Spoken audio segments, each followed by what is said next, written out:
안녕하세요. 예수님의 제자 신민수입니다.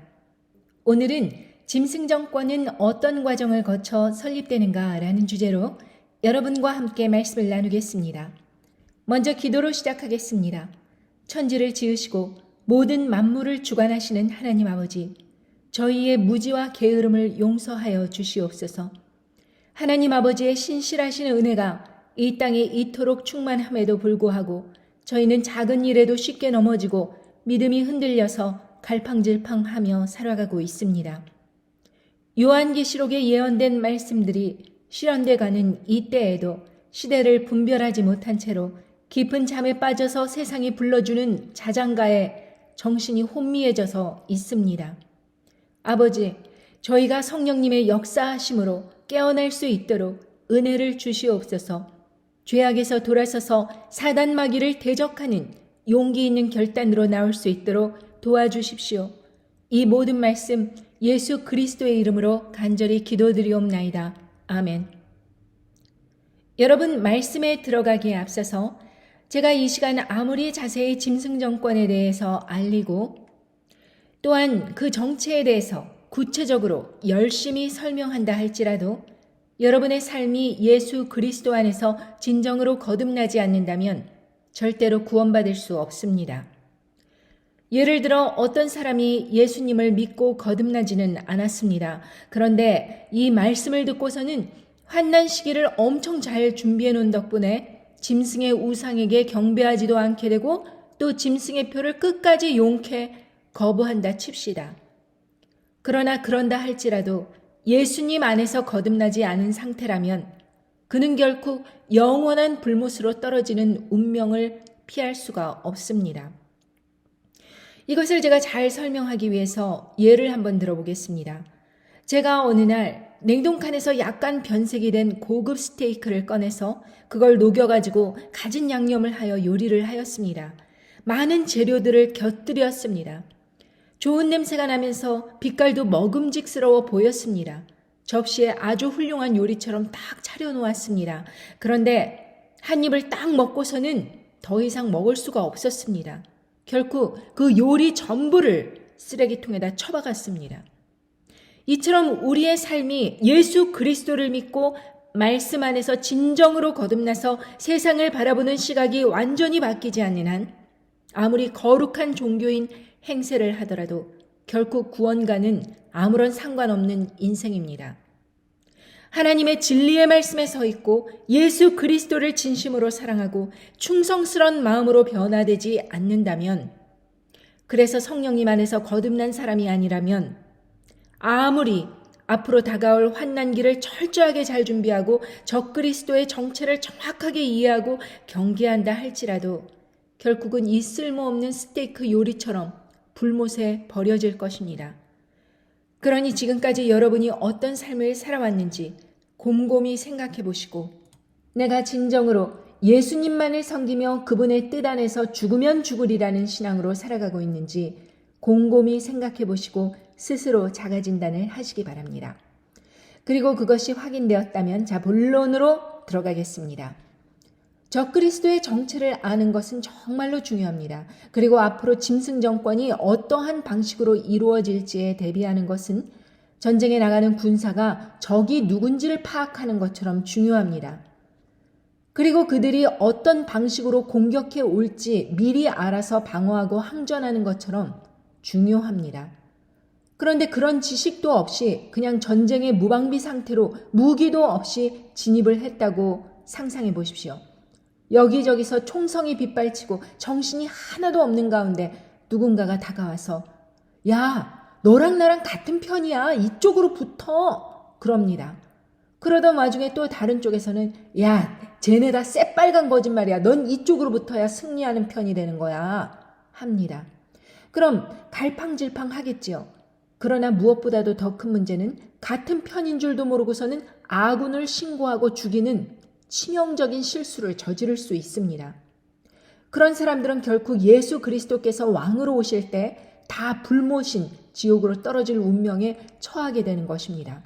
무지했기 때문에 상황 파악이 안 돼서 말입니다. 그래서 예수님께서는 이 마지막 때에 미혹을 특히 주의하라고 경고하셨습니다. 그리고 그 미혹은 스스로가 예수님의 편이라고 거짓말로 위장하고 다가온다는 사실입니다. 마태복음 24장 4절과 5절에 예수께서 대답하여 가라사대 너희가 사람의 미혹을 받지 않도록 주의하라. 많은 사람이 내 이름으로 와서 이르되 나는 그리스도라 하여 많은 사람을 미혹해 하리라. 그렇게 말씀하셨습니다. 즉 무슨 말이냐? 이 사단 마귀를 쫓아서 사람들을 미혹하는 이 거짓 목자들은 바로 교회 안에서 자신들이 그리스도인들이라고 주장하면서 사람들을 거짓으로 미혹한다는 것입니다. 그 목적이 무엇이냐? 바로 예수님 말씀대로 예수님을 바르게 믿지 않고 진의 입맛에 맞추어서 말씀을 편집하고 거짓 해석하여 사람들을 타락시키는 것입니다. 그리고 사람들로 하여금 예수 그리스도를 배도하게 하고 적 그리스도를 따라가게 하기 위함입니다. 결코 그 미혹에 넘어간 사람들이 적 그리스도가 통치하는 후 3년 반으로 들어가면 어떻게 되느냐? 마태복음 24장 9절부터 13절에 그때 사람들이 너희를 환난에 넘겨주겠으며 너희를 죽이리니 너희가 내 이름을 위하여 모든 민족에게 미움을 받으리라. 그때 많은 사람이 시험에 빠져 서로 잡아주고 서로 미워하겠으며 거짓 선지자가 많이 일어나 많은 사람을 미혹하게 하겠으며 불법이 성함으로 많은 사람의 사랑이 식어지리라. 그러나 끝까지 견디는 자는 구원을 얻으리라. 고 말씀하셨습니다. 자, 말씀을 살펴보면 이 세상 사람들이 온전한 판단력을 가지고 예리한 이성을 가진 사람들로 묘사가 되어 있습니까? 아니면 짐승과 같이 물고 뜯는 비이성적이고 폭력적인 사람들로 묘사가 되어 있습니까? 그렇죠. 완전히 불법적인 세상, 그야말로 신시티, 범죄 도시가 되는 것입니다.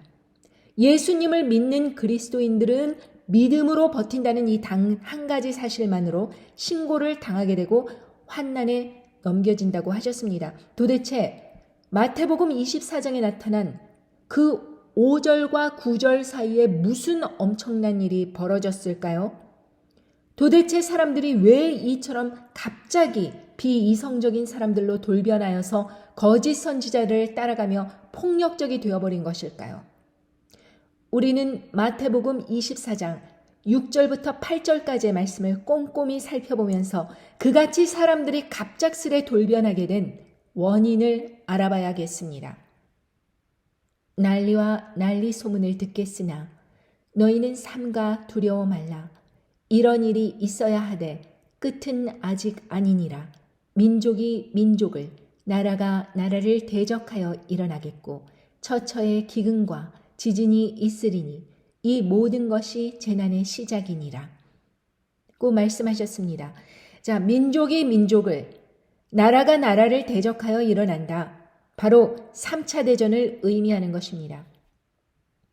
그리고 그 3차 대전이 일어난과 동시에 기근과 지진이 한꺼번에 닥침으로 인해서 식량이 급격하게 고갈될 것입니다.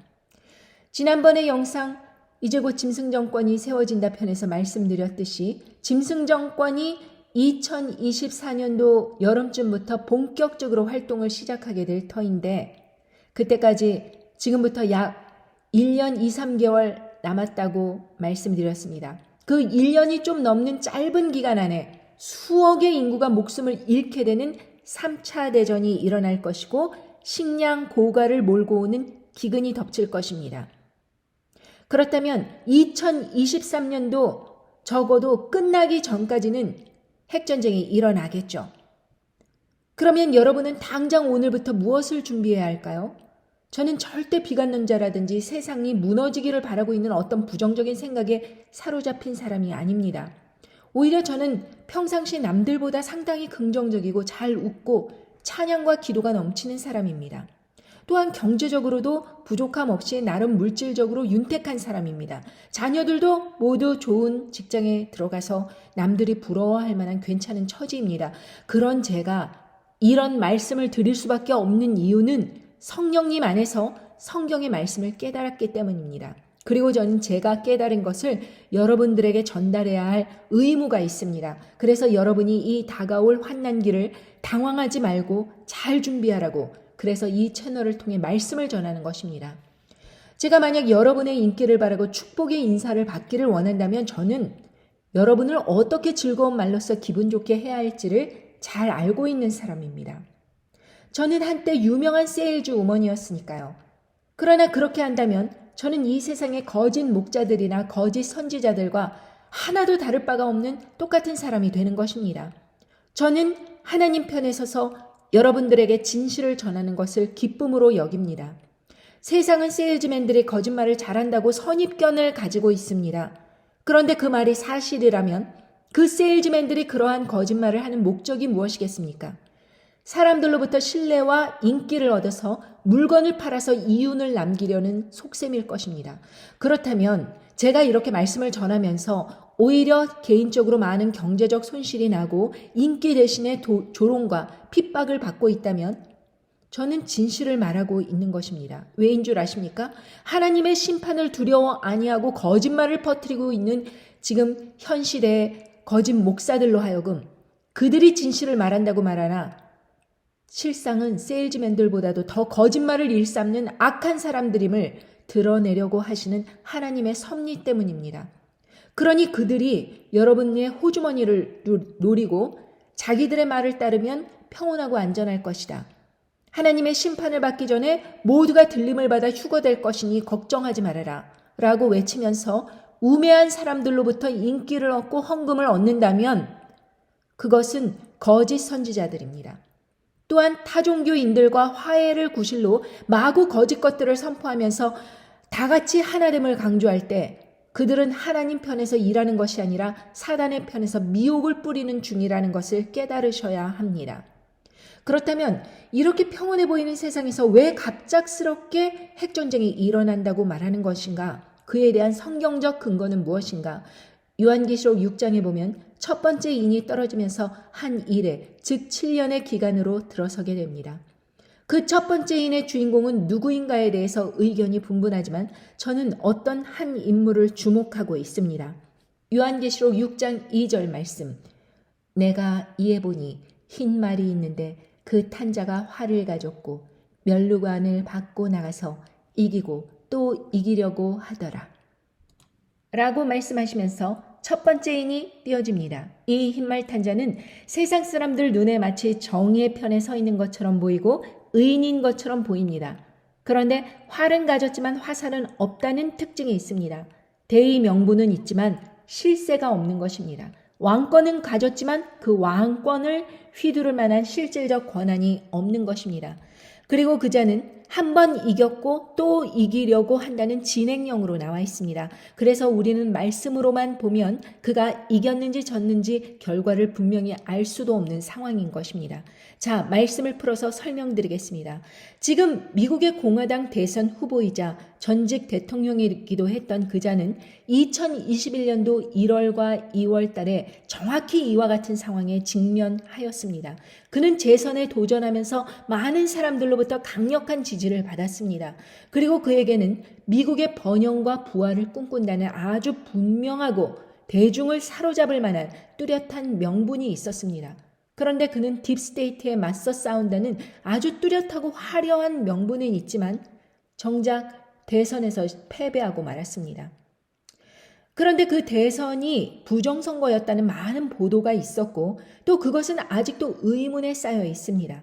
그 본인도 사생활은 무척 복잡하고 엉망진창이었을 뿐만 아니라 탈세 혐의로 받고 있는 데다가 부도덕한 인물이었습니다. 그리고 그는 무엇보다도 전 세계에 백신을 보급하는데 자타가 공인할 만한 독보적인 업적을 세운 인물입니다.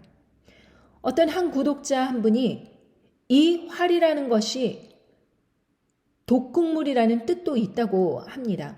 저는 그것은 잘 몰랐지만 그 원어가 그런 의미로도 쓰인다고 하니 그렇다면 그는 이 상황에서 아주 적합한 인물인 것입니다. 대선에서 졌다? 그런데 국민들의 지지를 계속 받고 있으면서 왕권을 유지하고 있다? 실세는 없지만 사람들이 그를 인정해 준다? 그리고 백신 보급에 그렇게 뛰어난 업적을 세웠다. 이 모든 부정적인 팩트, 그럼에도 불구하고 그는 아직도 미국인들의 지지를 한몸에 받고 있습니다. 아니, 미국인뿐만 아니라 전 세계인들로부터 지지를 받고 있습니다. 음녀 바벨론인 딥스테이트 세력에 밀려서 대선에서는 패배하고 실권에서 밀려났음에도 불구하고 그는 여전히 영향력을 행사하고 있습니다. 보통 대선에서 재임에 실패하면요, 다시는 정계에 복귀하지 못합니다. 그런데 그는 정말 어처구니 없게도 미국 역사상 유례를 찾아볼 수 없는 대선에는 실패했는데 공화당 안에서와 보수인 미국인들 사이에서 여전히 강력한 지지를 얻고 있다. 이것은 참 드문 경우입니다. 그리고 현재 그는 또다시 독보적인 대선 주자로 나서고 있습니다. 그래서 2024년도에 치러지게 될 대선을 노리고 있는 것이죠. 그래서 그는 이번 기회를 놓치지 않으려고 도끼를 품고 있습니다. 이 음녀 바벨론 세력인 딥스 또한 이번 기회에 그를 처단하지 않는다면 큰 존폐 위기에 직면하게 될 것입니다. 그래서 딥스에서 그를 잡기 위해 혈안이 되어 있는 것이죠. 현재 뉴욕 법원 앞에서 그를 지지하는 자와 반대하는 자들의 몸싸움도 벌어졌을 정도입니다. 여러분도 잘 아실 것입니다.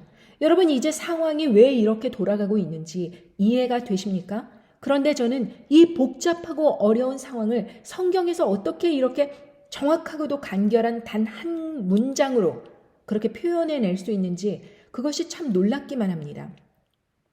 하나님의 말씀을 이해만 할수록요, 그 예언의 말씀이 이루어짐이 이토록 정확하게 실현되고 있다. 이것을 깨닫습니다. 이것은 과히 기적이라고밖에 다른 표현을 찾을 수가 없습니다. 그래서 두 번째 인이 떨어지면 또 거대한 전쟁, 즉 3차 대전이 예언된 것입니다. 둘째 인이 떨어지면서 6장 4절에 이런 상황이 펼쳐집니다. 이에 붉은 다른 말이 나오더라. 그 탄자가 허락을 받아 땅에서 화평을 제하여 버리며 서로 죽이게 하고 또 큰 칼을 받았더라. 자, 또한 말씀을 풀어서 설명하겠습니다. 이 전쟁에는 몇 가지 특징이 있습니다. 전 세계에 화평이 사라진다. 이것은 단지 그냥 군사적인 어떠한 전쟁 그런 것뿐만 아니라 이 세상에 경제적 공황이 다가온다는 것을 말씀하십니다. 화평이 사라지는 것입니다. 경제적으로 너무 힘드니까. 그리고 두 번째로 아군과 적군이 불분명하여서 서로 죽인다. 큰 칼, 즉 엄청난 인명피해가 있다. 그리고 그 모든 것들은 하나님의 허락을 받아서 일어난 일이다라는 사실입니다. 역시나 이 단 한 문장만으로 엄청나게 많은 상황들을 함축적으로 깔끔하게 정확하게 표현하셨습니다. 이 문장은 요한계시록 다른 설명들로부터 구체적으로 누가 누구와 싸우는지 말씀해주고 계십니다. 요한계시록 17장 15절에서부터 18절을 보면은요.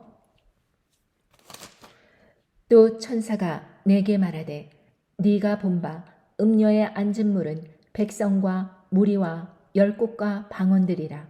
네가 본 바 이 열불과 짐승이 음녀를 미워하여 망하게 하고 벌거벗게 하고 그 살을 먹고 불로 아주 사르리라. 하나님이 자기 뜻대로 할 마음을 저희에게 주사 한 뜻을 이루게 하시고 저희 나라를 그 짐승에게 주게 하시되 하나님 말씀이 응하기까지 하심이니라.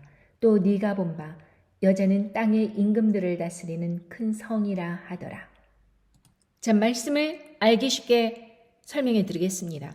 여기서 음녀는 땅의 임금들을 다스리는 큰 성이라고 하였습니다.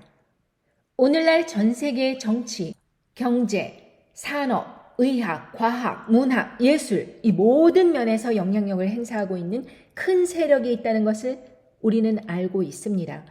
이들은 딥스테이트, 일루미나리, 오컬트, 프리메이슨, 다보스 포럼, 신세계 질서 등등으로 불리고 있는 거대한 몸뚱아리를 가지고 있는 세력입니다.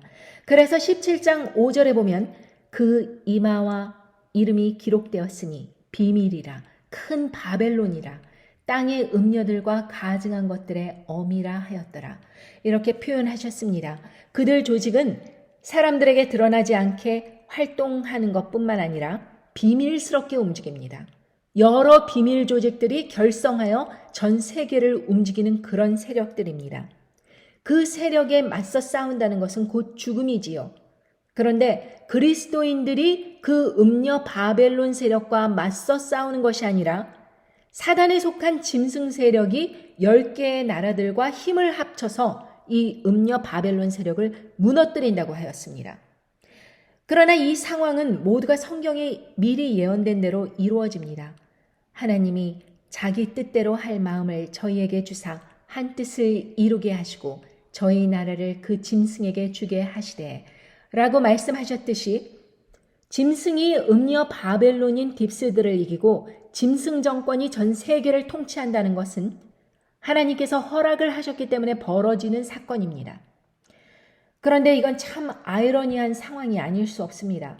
그리스도인들이 사단의 세력과 맞서서 싸우는 대신에 사단이 사단의 세력을 거슬려서 지네들끼리 싸운다.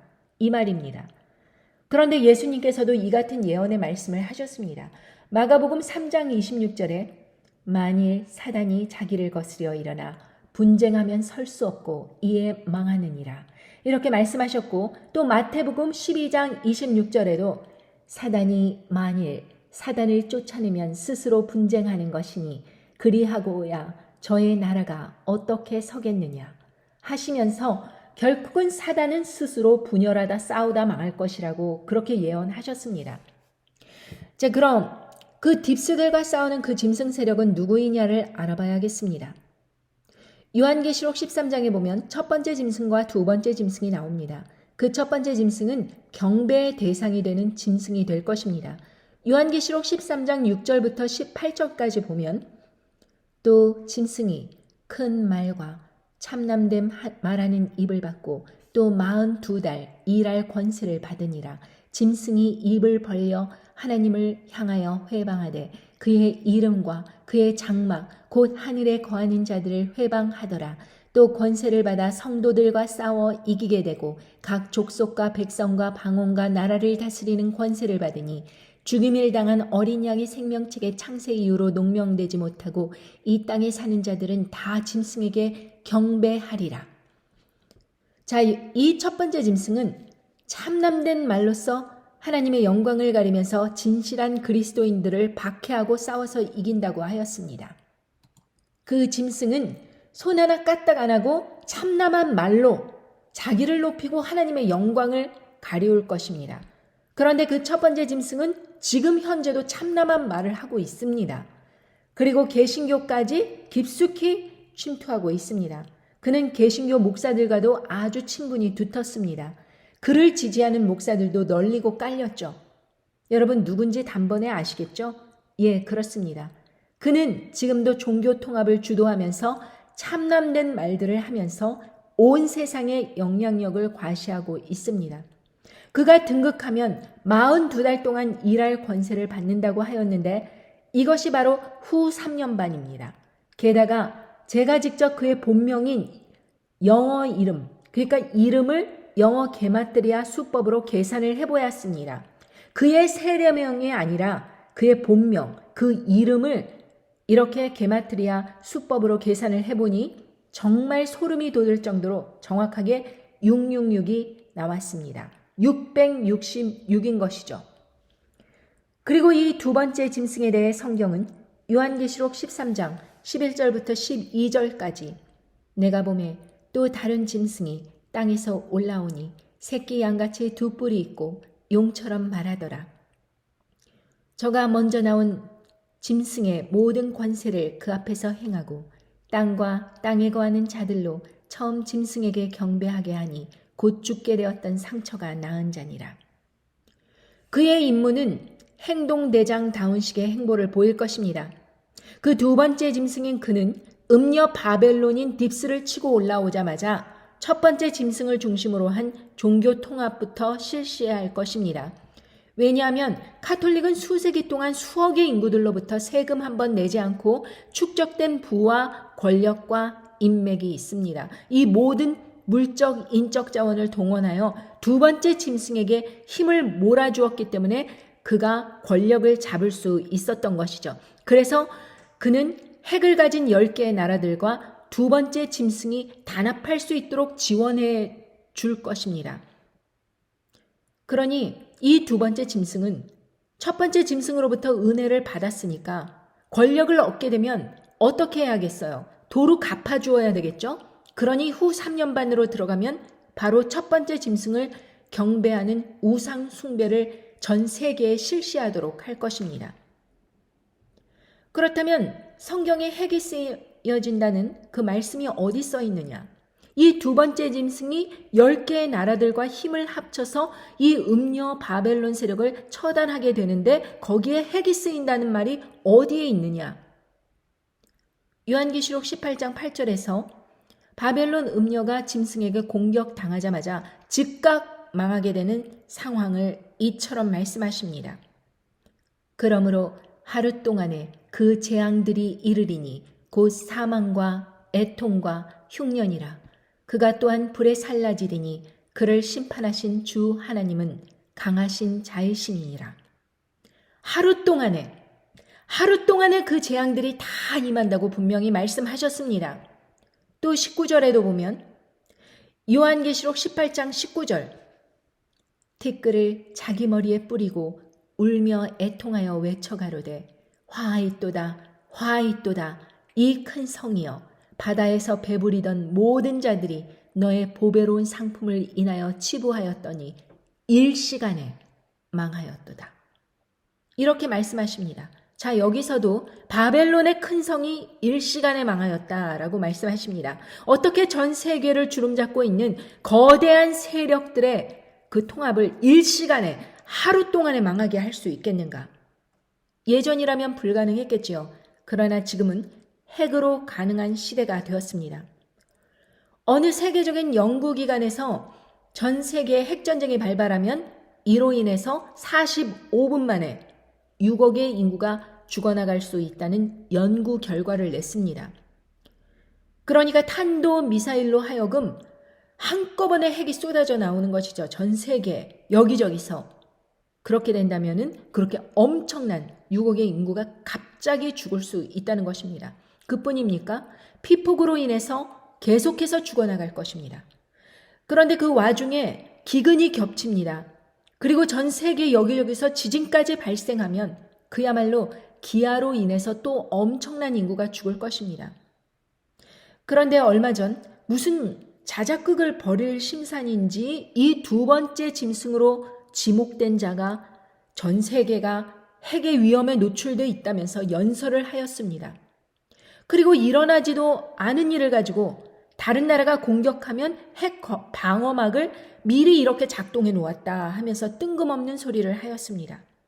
이제 그는 핵을 보유한 10개의 나라들과 서서히 실행으로 들어가기에 앞서서 마치 음녀 바벨론인 딥스들이 이 일을 저지를 것처럼 뒤집어 씌우려고 미리부터 비난 수위를 높이고 있는 것입니다.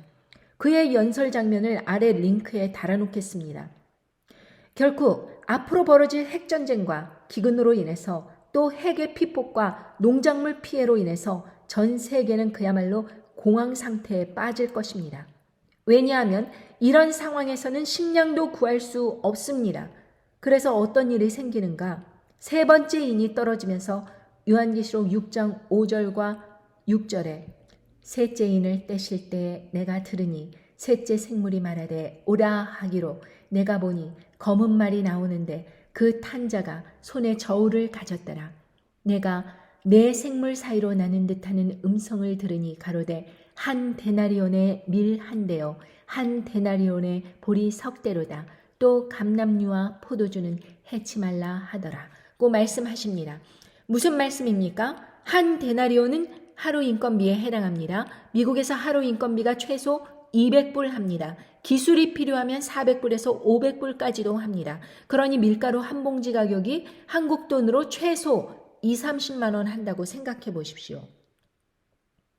일감은 없고 배고픈 식구들은 죽어나가는데 하루 양식 구하기가 그렇게 어려워집니다. 그런 상황에서 몇 달만이라도 버텨보세요. 중산층마저 기아로 죽게 될 것입니다. 그러면서 네 번째 인인 곧이어 즉시 떨어집니다. 요한계시록 6장 7절과 8절에 보면 넷째 인을 떼실 때 내가 넷째 생물의 음성을 들으니 가로되 오라 하기로 내가 청황색 말이 나오는데 그 탄자의 이름은 사망이니 음부가 그 뒤를 따르더라. 저희가 땅 4분의 1의 권세를 얻어 검과 흉년과 사망과 땅의 짐승으로서 죽이더라. 여러분, 곧바로 네 번째 인에서 전 인류의 4분의 1이 죽는다고 말씀하셨습니다. 2021년도 기준으로 지금 인구가 78억 88억이라고 하니 2023년도에 약 80억 인구로 그렇게 가정한다면 2024년도 중반까지 20억 인구가 죽는다는 말씀입니다. 검은 인인 그 전쟁, 흉년으로 인한 기근, 비폭으로 인한 사망, 그리고 짐승 경배를 거부하는 순교자들의 죽음을 땅의 짐승으로서 죽이더라는 표현으로 정확하게 말씀하셨습니다. 그러므로 짐승 정보는 네 번째 인에서 등장합니다. 왜냐하면 다섯 번째 인이 떨어지면서 바로 순교자들의 탄원이 시작되기 때문입니다. 다섯째 인을 떼실 때 내가 보니 하나님의 말씀과 저희의 가진 증거를 인하여 죽임을 당한 영혼들이 제단 아래에 있어 큰 소리로 불러 가로되 거룩하고 참되신 대주제여 땅에 거하는 자들을 심판하여 우리 피를 신원하여 주지 아니하시기를 어느 때까지 하시려나이까 하니 각각 저희에게 흰 두루마리를 주시며 가라사대 아직 잠시 동안 쉬되 저희 동무종들과 형제들도 자기처럼 죽임을 받아 그 수가 차기까지 하라 하시더라. 그러므로 순교하는 사람들의 수가 정해져 있다는 것을 우리는 알 수 있으며 그 순교자들 가운데 두 증인이 마지막을 끝으로 예언을 마칠 때에 죽임을 당하고 3일 반 만에 부활하여 하늘로 올라갑니다. 바로 그때 한꺼번에 창세로부터 지금까지 모든 순교자들이 첫 번째 부활에 참여하여 하늘로 올라간다고 성경에 나와 있습니다. 그리고 바로 그 후에 인내의 믿음을 끝까지 지키면서 짐승에게 경배하지 아니하고 짐승의 표를 받지 않은 자들이 살아서 휴거되는 그것이 일어납니다. 아까 말씀드렸듯이 네 번째 인에서 20억 가까운 인구가 죽습니다. 그 후 여섯 번째 나팔 재앙에서도 남은 60억 인구 가운데 3분의 1이 또 죽습니다. 결국 이 세상의 인구의 반, 약 40억의 인구가 죽을 때까지 휴거는 일어나지 않는다는 말씀입니다. 결국 이 모든 것은 무엇을 의미하는가? 결국 세상이 환난으로 들어가서 수십억의 인구가 죽고 나서야 마지막 나팔인 일곱 번째 나팔의 첫 번째 부활과 휴거가 일어난다는 뜻입니다. 그러니 이러한 성경 말씀을 근거하여 볼 때 어떤 이들의 말처럼 대환난 들어가기 전에 휴거 온다? 싹 다 거짓말입니다. 거짓 선지자들입니다. 그렇게 주장하는 사람들은 자신들이 성경 말씀을 이해하고 전한다고 말하지만 다 거짓말입니다. 20억 인구가 죽는다는데 그럼에도 불구하고 그것은 대환난이 아니라면서 말장난을 하고 있는 것입니다. 1차 대전, 2차 대전 사망자들 다 합해도 7천만 명 정도뿐이 안 된다고 합니다. 1억이 안 돼요. 그런데 그거에 수십 배가 넘는 강도의 전쟁이 일시간에 일어난다고 하는데 그게 환난이 아니래요. 이 거짓 선지자들은 초등학교 국어 문장 이해력조차 없는 그런 황당한 말들을 하고 있는 것입니다. 그런데 더 기가 막히는 일은 이 우매한 대다수의 대중들이 그들의 말을 따라갑니다. 자신들이 그리스도인들이라고 주장하면서요. 오히려 성경에 전혀 근거하지 않은 추측성 주장들을 내세우면서 오히려 저를 공격하고 있습니다. 그러니 그런 자들을 따라가면 마지막 심판 때에 불못에 떨어지게 되는 것입니다. 말씀을 근거로 해서 하나님을 믿는 것이 아니라 자신의 희망사항을 믿고 있는데 그들의 구원을 받을 수 있겠습니까? 어떤 여자는 자기가 하나님의 음성을 들었다면서 성경에도 없는 꿈이나 환청을 주절거리고 있는데 또 그걸 따라가는 사람도 많습니다. 그 사람은 수시로 남자 목소리가 귀에 들리면서 그녀를 부른다고 합니다. 환청을 듣는 모양이에요. 정신분열 초기 증상도 환청에서 시작한다는 걸 아셔야 합니다. 또 어떤 사람들은 성경 말씀을 증거하는 것이 아니라 딥스들이 내세우는 2030, 2030년도에 인공지능이 어쩌고 저쩌고 하면서 헛소리를 하다가 이단이라는 소리를 들었습니다. 그런데 정말 웃긴 거는요. 그 사람이 지가 이단이라는 소리를 듣고서는 열받아가지고 화딱지가 났는지 명예훼손으로 상대방을 고소했는데요. 결과는 또 졌어요. 요즘은 서로 이단이라고 싸우면서 북치고 장구치고 난리들입니다. 왜들 그러죠? 만약 누군가 저에게 이단이라고 하잖아요. 저는 가만히 있어요. 왜? 곧 하나님의 심판이 임하는데 어차피 그 사람들은 하나님의 심판을 혹독하게 치르다가 끝에 가서는 영원한 불못에 떨어질 불쌍한 운명이 될 텐데 오히려 불쌍히 생각해 주어야지요. 제가 왜 그 사람들과 싸우고 시비를 걸고 얻는 것이 무엇이겠습니까? 그러니 그냥 놔두는 것입니다. 하나님의 심판 때까지. 그러면서 저는 오히려 하나님에게 꼭 붙어 있을 것입니다. 그런 게 지혜가 아닐까요? 그렇다면 자, 본론으로 들어와서 왜 짐승 정부가 등극할 때 세상 거의 모든 이들이 짐승 우상 숭배를 할 수밖에 없게 되는 상황이 오는 것일까? 그것은 바로 적 그리스도 짐승 세력이 생필품과 먹을 것을 제공해주고 의료 문제를 해결해주기 때문입니다. 사람 다루기가 무척 복잡해 보이지만 결국 의식주 해결해주면 충성할 수밖에 없게 됩니다. 어느 탈북 목사가 이런 말을 하더군요. 남한 사람들이 생각하기를 북한 사람들이 김씨 일가에 대해서 막 분노를 느낄 거라고 그렇게 착각하지만 정반대라고 합니다. 북한 정권은 정치적 시스템이 아니라 거대한 사이비 종교와 같다고 그분은 말합니다. 김씨 일가는요. 자신들의 이름으로 식량과 생필품을 공급해 주니까 그 속에서 태어나고 그 속에서 쇠내려온 북한 사람들은 모두 김씨 일가를 우상처럼 떠받든다고 합니다. 어린아이서부터 어른까지 모두 김씨 3대 일가를 우상 숭배하고 절하고 따르는 거를 이상하게 생각하지 않는다는 거예요. 그러니 짐승 정권이 똑같이 전 세계인들을 식량과 생필품과 의료 행위로 단단히 목줄을 틀어주어 보세요. 우상 숭배를 하게 될까요? 아니면 거부하고 굶어 죽을까요? 바로 그것입니다. 핵전쟁이 일단 발발하면 곡물값이 천정부지로 뛰어오를 것이고 결코 거대한 정부에 의존하는 시스템으로 빨려 들어갈 수밖에 없을 것입니다. 그러니 마음을 단단히 각오하시고 저항하면서 인내하고 버틸 수 있도록 실질적으로 정신적으로 미리부터 무장을 하라고 말씀드리는 것입니다. 그래도 이해가 안 돼서 아무런 준비도 없이 어떻게 되겠지 하고 늦장을 부리잖아요. 그럼 그때 가족이라고 불려지는 사람들에 의해서 말씀처럼 신고를 당하고는 여기저기로 쫓겨다니는 신세가 될 것입니다. 그렇잖아요. 남들은 다 받았는데 나만 거부해. 그러면 신고를 하면 포상제도가 주어지거나 숨겨주었다는 이유로 함께 처형을 당한다거나 그럼 사람들이 어떻게 반응을 하겠어요?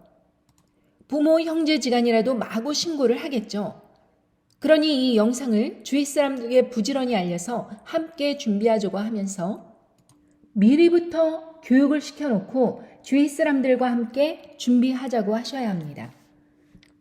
그래야 끝까지 인내하고 단결하면서 하나님의 보호를 받으면서 환난을 좀 덜 고통스럽게 통과할 수 있을 것입니다. 요한복음 6장 28절에서 보면 어떤 사람이 예수님께 이렇게 물었습니다. 저희가 묻되 우리가 어떻게 하여야 하나님의 일을 하오리이까? 예수께서 대답하여 가라사대 하나님의 보내신 자를 믿는 것이 하나님의 일이니라 하시니 저희가 묻되 그러면 우리로 보고 당신을 믿게 행하시는 표적이 무엇이니까? 하시는 일이 무엇이니까? 기록된 바 하늘에서 저희에게 떡을 주어 먹게 하였다 함과 같이 우리 조상들은 광야에서 만나를 먹었나이다. 여러분, 그들이 원하는 것은요. 당장 우리의 생계를 위해 예수님께서 무엇을 줄 수 있느냐 이런 것을 묻는 것입니다. 예수님께서는 천국의 이야기를 말씀하시는데 이 땅에 있는 사람들은 지금 먹고 사는 것이 당장 시급해지니까 모두들 하나님께 이렇게 따질 것입니다. 잘 먹고 잘 살 때는 예수님을 그럭저럭 믿어보려고 했지만 일단 생계가 위급해지면 그걸 해결해 주겠다는 사람한테로 가겠다는 것이죠. 그가 바로 진정한 구원자라고 말하면서 말입니다. 그러면서 전 세계가 그렇게 하나님으로부터 배도가 일어나게 될 것입니다. 또한 세상 교회는 어차피 지금도 WCC나 WEA 같은 종교 통합을 거부감 없이 받아들이고 있는 실적이니까 그때 가면 더욱 적극적인 그런 온갖 말로 대중들을 설득할 것입니다. 하나 되자 이러면서 우상숭배를 받아들이라고 하는 것이죠. 하나님의 일은 무슨 거창한 그런 것이 아닙니다. 말씀으로 보면 하나님이 보내신 자를 믿는 것, 예수님과 예수님의 참된 제자들의 말을 믿어주는 것이 하나님의 일을 하는 것이다. 이것이 하나님의 일입니다. 하나님께서 보내신 사람들을 믿어주는 것이 하나님의 일입니다. 그런데 하나님의 일들을 엉뚱한 곳에서 찾고 있어요. 세상 일을 하는 것이 하나님의 일을 하는 것이 아닙니다. 바른 믿음을 가지는 것이, 바른 사람들의 말을 믿어주는 것이, 그것이 하나님의 일인 것입니다. 그렇지 않는다면 사단이 보낸 자들을 말을 따르고 있지 않겠습니까? 사단은 우리가 준비되지 못하도록 이렇게 말합니다. 환난 전에 휴거될 거라면서 안심을 시키고요. 좋은 게 좋은 거라면서 세상 풍조에 적극 협조적인 사람이 되라 하고요. 불의를 보면 침묵하라고 하고요. 부활과 휴거를 말하면 시한부 종말론자라면서 이단으로 내몰고 있습니다. 그러니까 그들이 무엇을 얻으려는 것일까요? 바로 하나님을 배도하여 믿음에서 다 떨어져 나가도록 서서히 눈치채지 못하도록 그루밍을 하고 있는 것입니다. 결국 누구의 말을 듣느냐는 저와 여러분의 영혼에 굉장히 중대한 영향을 미칩니다. 여러분도 이 말씀에 공감이 된다면 열심히 주위 분들에게 영상을 공유하십시오. 그래서 그들이 앞으로 다가올 그 처참한 상황에서 여러분들을 신고하려고 할 때 적어도 이 말씀이 생각이 나서 혹시 회개하고 돌아설지 누가 합니까? 그리고 마지막으로 여러분, 한국은요, 북한의 핵의 위협으로부터 어느 때보다도 심하게 노출되어 있습니다. 핵무기 전문가도 나서서 북한이 사드에서 잡히지 않는 잠수함을 이용하여서 갑자기 800m 상공으로 핵을 쏘아 올리면 순식간에 서울을 초전박살 낼 수 있는 단계까지 나와 있다고 설명하는 것을 들었습니다.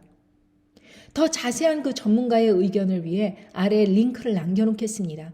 또한 중국은요, 대만을 공격하기에 앞서 미국 전투력을 분산하기 위해서라도 북한을 부추겨서 남한을 먼저 핵공격을 시도하게 할 가능성이 높다고 어느 국방 전문가들이 말하고 있습니다. 저는 성경에 예언된 말씀으로 생각하여 볼 때 이런 전문가들의 말을 가볍게 듣고 넘어가서는 안 된다, 이렇게 생각합니다.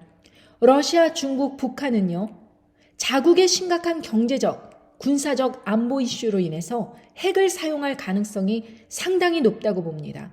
러시아, 중국, 북한이 일단 핵을 사용하게 된다면 다니엘서에 예언된 말씀대로 적그리스도가 이 엄청난 전 세계적 비극을 그렇게 발판 삼아서 중재를 하면서 올라오게 될 것입니다. 그리고 우리는 후 3년 반으로 진입하게 되는 것입니다.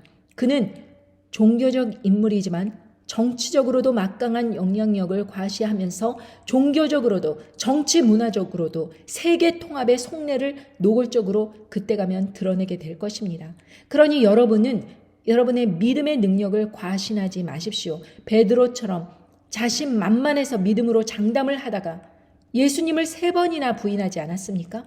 그것이 저와 여러분의 모습이 되지 않도록 온갖 이단적인 소리들을 지어내면서 떠드는 거짓 선지자들을 멀리 하시고 탁상공론을 일삼으며 좋은 게 좋은 거다 비위 맞추는 거짓 목회자들을 멀리 하시고 저와 여러분은 한 곳만 바라봅시다. 오직 말씀, 예수 그리스도만 초점을 맞춰서 살아가기를 바랍니다. 감사합니다. 성령님 안에서 말씀으로 성장한 하루가 되시기를 간절히 바랍니다. 안녕히 계세요.